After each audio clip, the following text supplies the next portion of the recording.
Hi, welcome back to the channel. I'm Traben, and in this week's video, we're talking spaceships, Spensa, and slugs as we continue our look at some of my favorite series with the Cytoverse.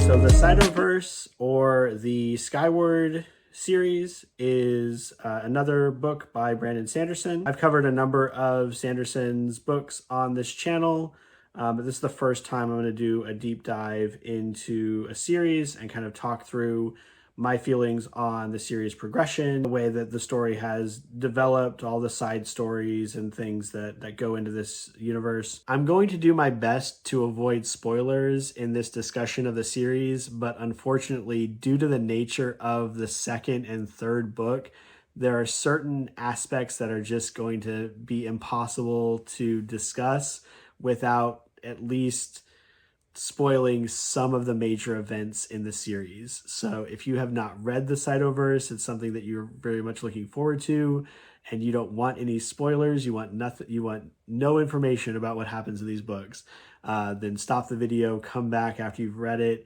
so you can get my thoughts and feelings on it. Otherwise, if spoilers don't bother you, or if you just want to hear the general progression of the story and how I feel about each of these books, then continue watching as I get into the books in the Cytoverse. I do have to give a shout out to Sam Harrison, who's reading through the Cytoverse for the first time this month in anticipation of the release of Defiant. His videos that kind of reignited that excitement that I have for the series inspired me to make this video. It's been about a year since I read through the early books in the series, but for most of the titles, I have read them more than once, and I feel like I've got a good handle on the plots and the characters. I'm going to briefly go through each of the stories in more or less a chronological order. Some of the novellas get a little bit muddled as to like when you're supposed to read them and when to start and stop. But we're going to start with the story that I've actually read the most recently, and that is Defending Elysium. So Defending Elysium is a short story by Sanderson up on his website for free that you can read, and it's got a lot of really interesting author notes following it, talking about when it was created and the significance to Sanderson's writing style and his career, and how it kind of got him out of a writing slump and was trying to do new things with it. This is not in any way required reading. The story takes place in the same universe. It stars completely different characters. It takes place much earlier than the start of Skyward, as far as I can tell, but it does touch on some of the central motifs and the central themes that come out in the books. And so if you are a completionist like me, I would recommend reading it. When you read it is not super important. This is the last thing I read within the Cytoverse, and I don't feel like it really was a detriment to wait. But the story is a very simple one where there is an investigation. They're trying to figure out what has happened to this missing person and why this other individual is acting so strange. There is some interesting dynamics between the electric company, I think it is, and or it might be like the telephone company. It was something weird like that. But they made first contact. And so because of that, they hold all this power and there's all this mystique surrounding them. It does attempt a few interesting plot twists, but again, it's not long enough for anything to really surprise you or be very shocking. It was fun. It was a quick read. And so again, if you love this universe as I do and you want more content, you can read that on the Dragonsteel website for free. I would recommend doing so. It's a lot of fun. Getting into the mainline books for the Cytoverse. We're going to start with Skyward, which was released all the way back in 2018. So I purchased this when it came out. I think at the time I had already read through Mistborn, and so I was very much anticipating and trying to get Sanderson's new books, and I heard this was a sci-fi story. I don't always dabble in sci-fi, but it is a genre that I enjoy on occasion, and I wanted to see Sanderson's take on it. One of the things that really stands out and will be a sticking point for a lot of the discussion moving forward is I do feel like this does an excellent job of establishing characters, establishing stakes, making sure it's very clear what could happen to characters. There are things that happen in this book that let you know that there will not be pulling any punches, that these characters are in serious danger at most times, at all times.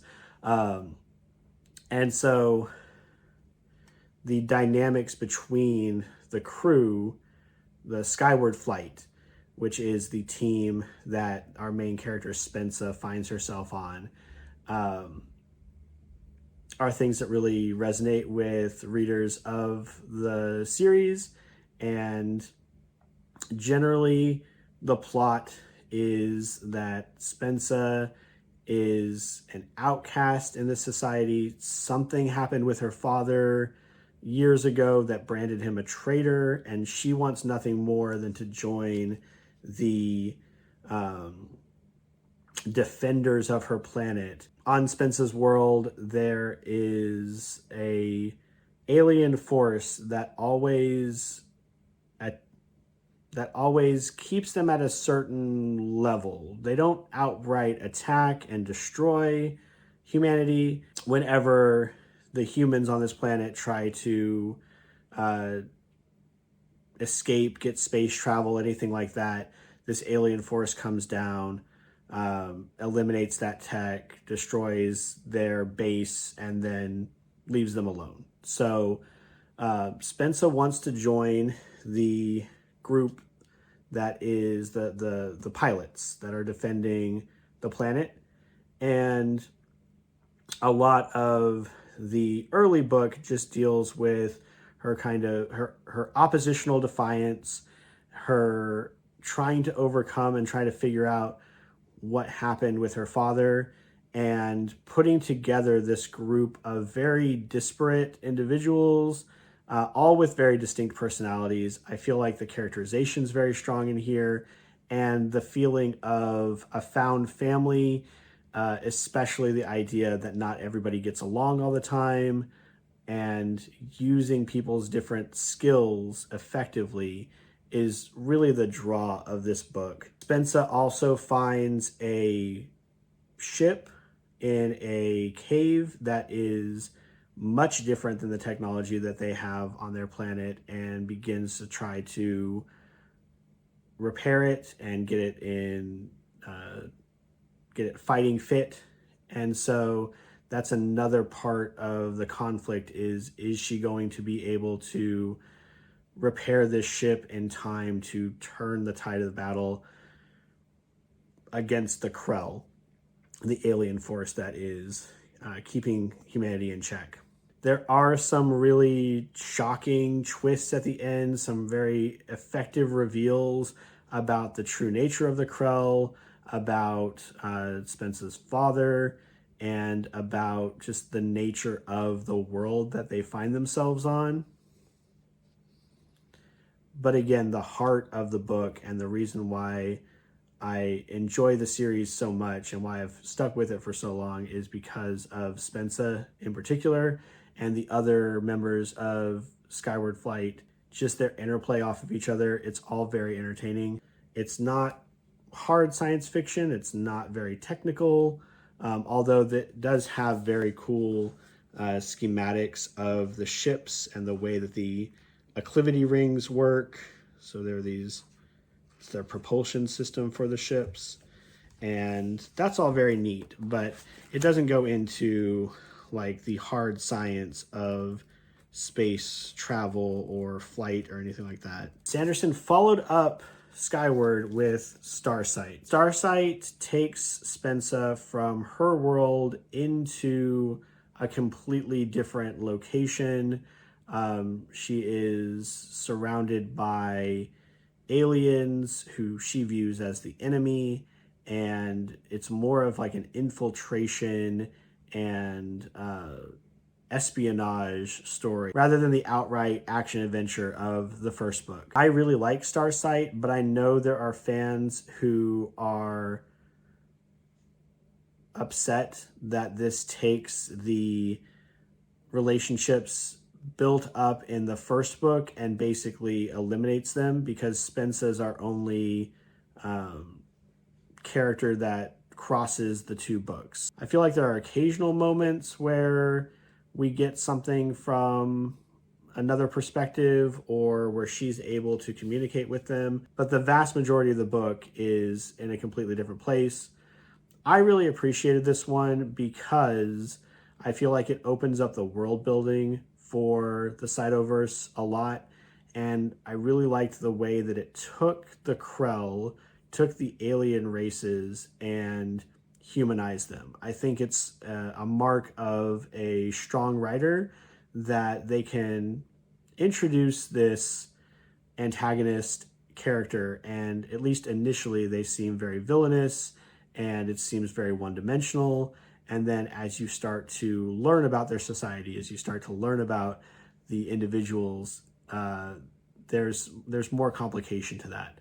So Spensa finds out in this book that a lot of the alien races that seem to be set against humanity, some of them have very strong reasons for why they do not trust humans, and others are not interested in the battle that's happening on her planet.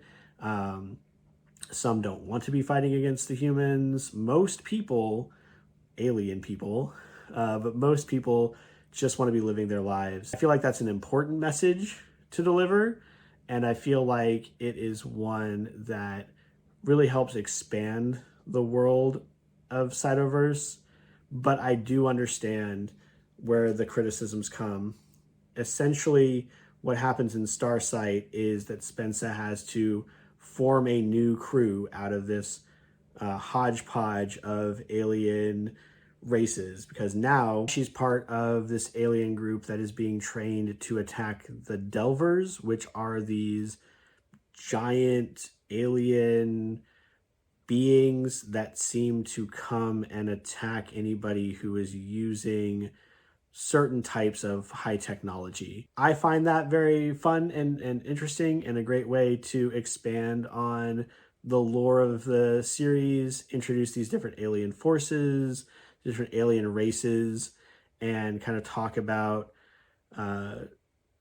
their culture, their relationship with humanity.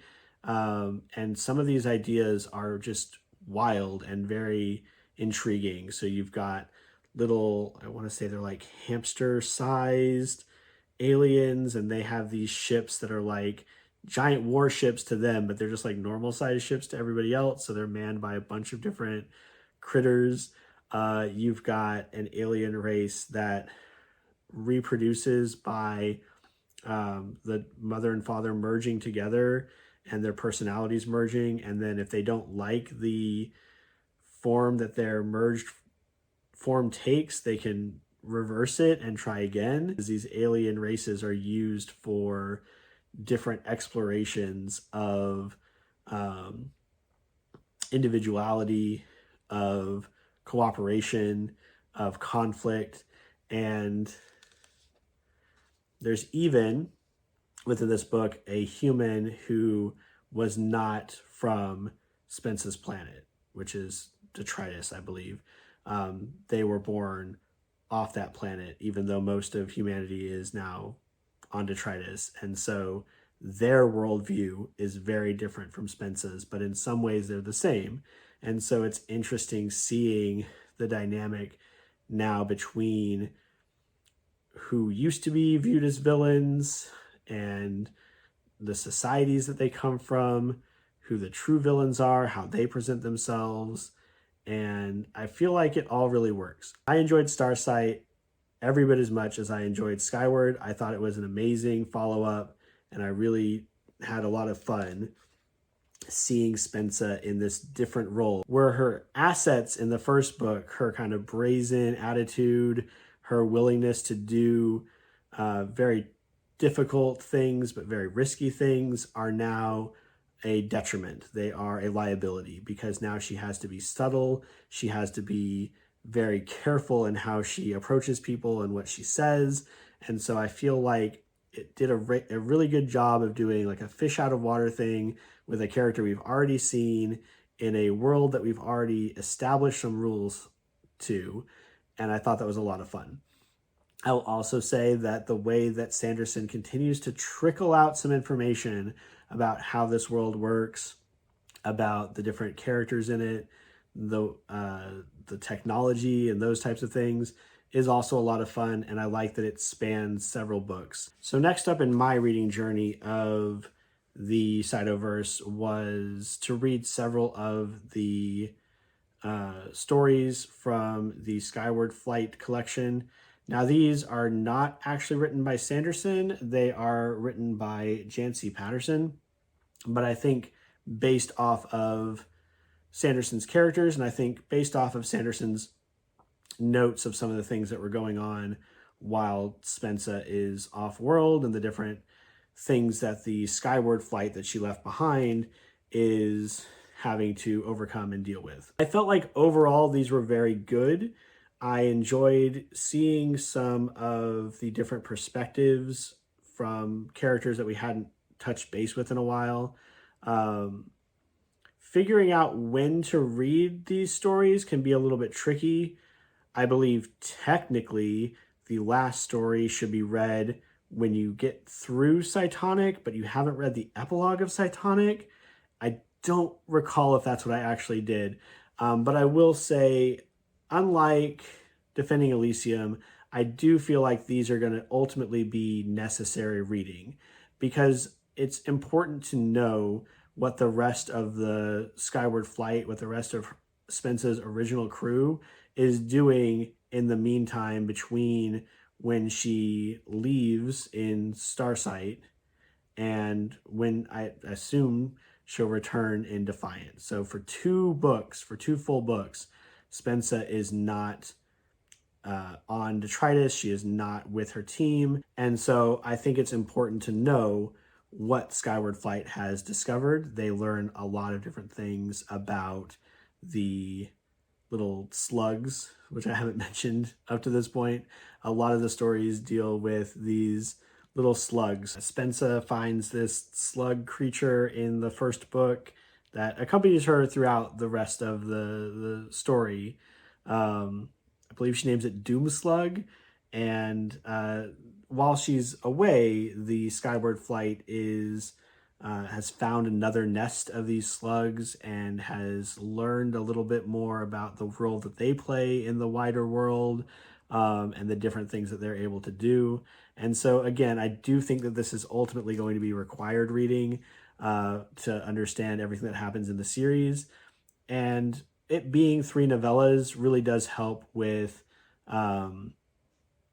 making it to where none of the stories overstay their welcome. I do feel like some of these stories are hitting on a lot of the same beats that the main story did. I can't remember if it's the second or the third story, but it deals with them leading a force to another alien planet and having to defend it. And it just feels very similar to a lot of the adventures that Spensa has gone on, which is ultimately going to be my one kind of complaint with the series, is that in some ways it does feel a little bit cyclical. But we'll talk about that when we get to Cytonic. As far as this goes, I love the perspective characters we have. FM, there's Jorgen, and there's Alanik, and they all have unique voices. They all have important relationships that are being built up over these stories. And again, I think it's that balance between plot and character that makes this series so special. And the last book that I have read up to this point is Cytonic. Cytonic was actually released in 2021, whereas Skyward Flight was released in 2022.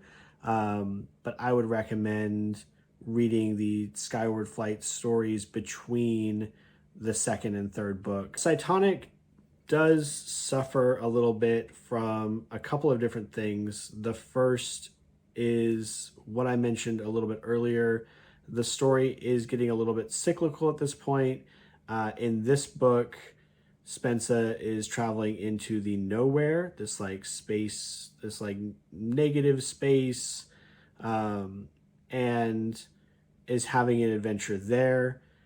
A lot of the reveals, or the things that feel like they're supposed to be reveals in this book, were things that we already learned earlier in the series. So we knew that there were people within the nowhere. We knew it wasn't like a completely empty space, that there were individuals who resided there. And ultimately, what we learn about the Delvers in this book is interesting, but I don't know if it necessitated this entire story. I will say, because one of my complaints is that this does feel more like a side story, something that could have been shorter, like a novella. I will say, though, that Cytonic is on the shorter side for this series, so that might also be contributing to that feeling. So once again, Spensa finds herself in a new location, and she has to work at gaining people's trust and forming another team out of another group of crazy aliens. So you can see how this is kind of repeating, at least from a plot perspective, the same beats as we got in the second book. And we're doing it again here in the third book. I do feel like this is the weakest of the three, and it got me a little bit worried about the end of the series. But everything I'm hearing about Defiant is positive. So I'm hoping that this one ends on a strong note. And really, Cytonic is the only one in the series that I have any kind of issue with. So here, again, like Spensa's traveling through the nowhere. It's this crazy space with these like floating islands leading to this center where there's like a swarm of these the swarm of this like black mass. I feel like it was like a bunch of delvers there, and she's trying to get back to her world, but in the process she's learning more about some of the other alien races we learned about earlier, or we had heard about earlier, and she is learning more about the Delvers. The secret behind the Delvers is really the appeal of this one. But I don't feel as though the journey that is presented here is as captivating as some of the others that we've seen. So again, I would recommend it. I still really enjoy the series. Spensa is still a lot of fun to follow and has been established pretty well at this point, her characterization. But it did make me a little bit nervous about the final installment. And finally, we have Defiant. So this is going to be the last in the series, the final confrontation.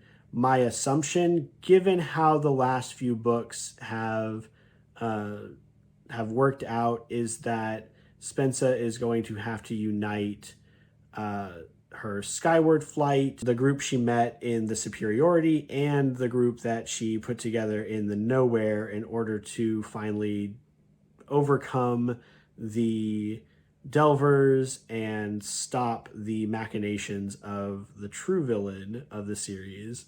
If it does work out that way, it will make the cyclical nature of the first three books really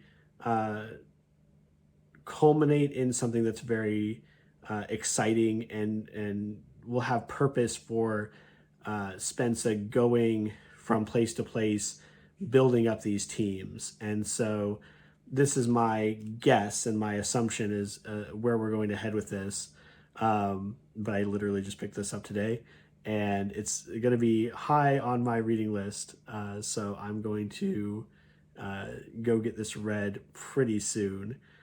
Probably by the end of the week. And that's all for our look at the Cytoverse books. If you have read these books, please drop your thoughts and opinions in the comments below. I would love to hear other people's opinions on the story and their excitement for the newest installment. I hope your reading journey is going well. If you enjoyed this video, then perhaps you would like to take a look at a few of these over here. I have one about the Massive Verse, a comic book universe, and one on Kaiju Girl Caramelize, which is an underrated manga series that I really enjoy.